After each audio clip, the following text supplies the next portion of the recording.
Hey boys and girls, I want to show you how in your sketchbook you can explore some color mixing in practice for the colors you may need and want to mix for your landscapes. So I've got my sketchbook here and I've got some pages. I think this open page here I'm going to use for now just this one half, but I might spill over here too. I've got my egg carton full of tempera paint, and while it looks really full, I'm going to be picking up just a little bit of color at a time. And I just want to show you, I recommend starting with some yellow. I'm going to get some yellow on my brush, and I'm just going to start by making a yellow circle here and just see what the pure bright yellow looks like. And now I'm going to take some yellow, I'm going to make another yellow circle, and I'm going to take a dip of white. Pretty big amount of white here, and I'm going to mix that up. And you'll see that I had enough yellow that didn't change that all that much. I'm going to paint this and I'm going to add more yellow. More white, and see how much white is required. Then, wow, it's not changing as much as I thought. So this is something you need to know. The yellow pigment was strong enough. Now, if I want to get this yellow off my brush, I recommend, rather than rinsing in some water, a lot of times I like to keep a piece of paper to kind of clean off my brush. Just keep gently stroking it until you feel like the hair is really kind of cleared off. Even if there's paint on the handle, it's okay. Put that off to the side, and now I'm going to just dip in my white and see how that works here. This is becoming definitely much more pale, and that's kind of a good rule of thumb to kind of work on, is start maybe more with white than you are going to with your color. So I've got that really pale yellow. I'm going to take just a tiny little bit, the tiniest little tiny bit of orange here, and see what happens when I mix this in here. Nice little tiny bit of tone there. I'm going to take a little bit more yellow, a little bit more white, and I still have a little orange on my brush so it looks a little more golden, but I'm going to take a tiny bit more, and I'm just going to keep working this a little bit. Once you start really getting some colors on there, sometimes it's a good idea to just kind of mark down what you have. I have yellow here, yellow plus white, yellow plus white. I have this is a little bit more white plus yellow. A lot of times whatever's in front is what you have most of. So this is white plus yellow plus orange. And then this is obviously let's see, I think I did yellow plus white plus orange. So you just have an idea of what you have there. Now I'm going to take some orange. Got a little bit of white and yellow on here. Maybe take a little bit more white. It's about how much I have there, and see how that goes. It's bringing that color down a little bit. I'm going to use this color up, what's left on my brush on here, and I'm going to take just a tiny little bit of red to get a little bit of a red orange. That's maybe a little tiny bit more. And that actually definitely turned into a nice yellow orange. I'm going to do one more yellow orange down here, a little bit more white, a little bit more white.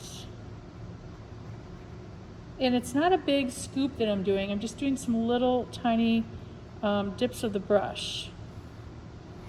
And then this one I'm going to try, just kind of scrape off my brush a little bit. I'm going to try a little bit of this magenta color and see what kind of tone that brings to my orange.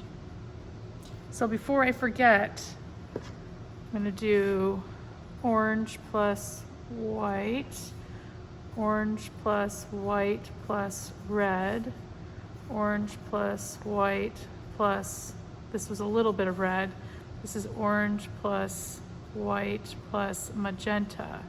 So it kind of gives more of a crimson type of color to it. I'm going to take my brush and I'm going to clean it off a little bit. And now I'm going to take just a little bit of this crimson color, and I'm going to take some white. And every time I dip my brush, I'm not really scooping, I am just dipping.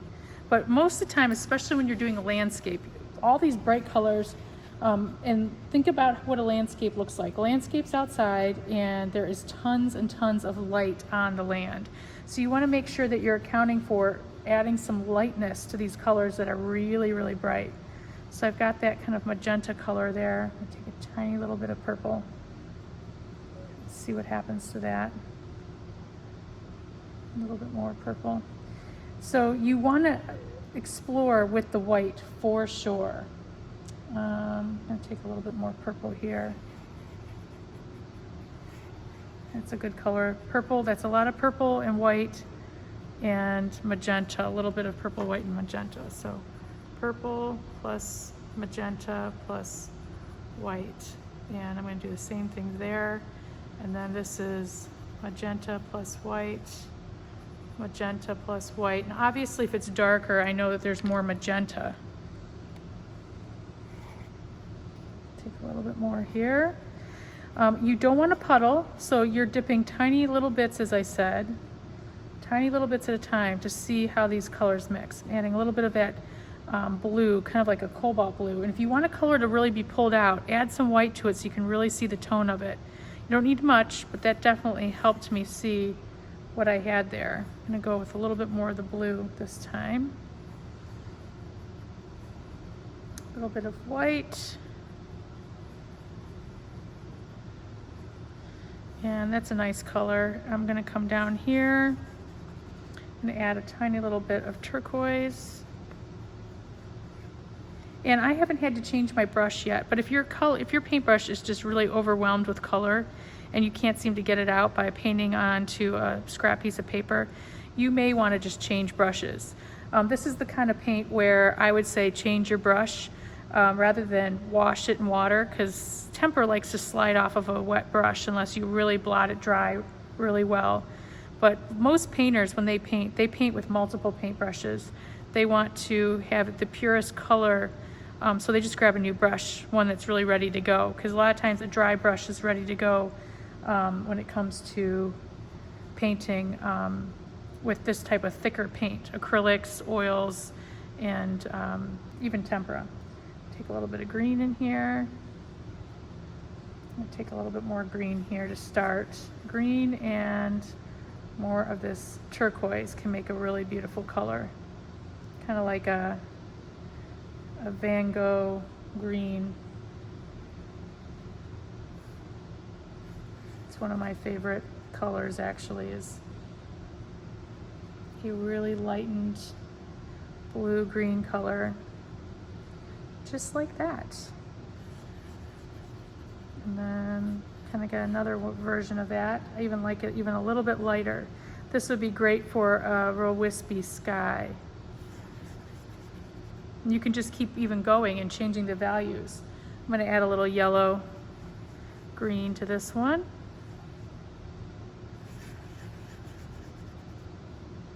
Add a little bit more white, just to kind of play around.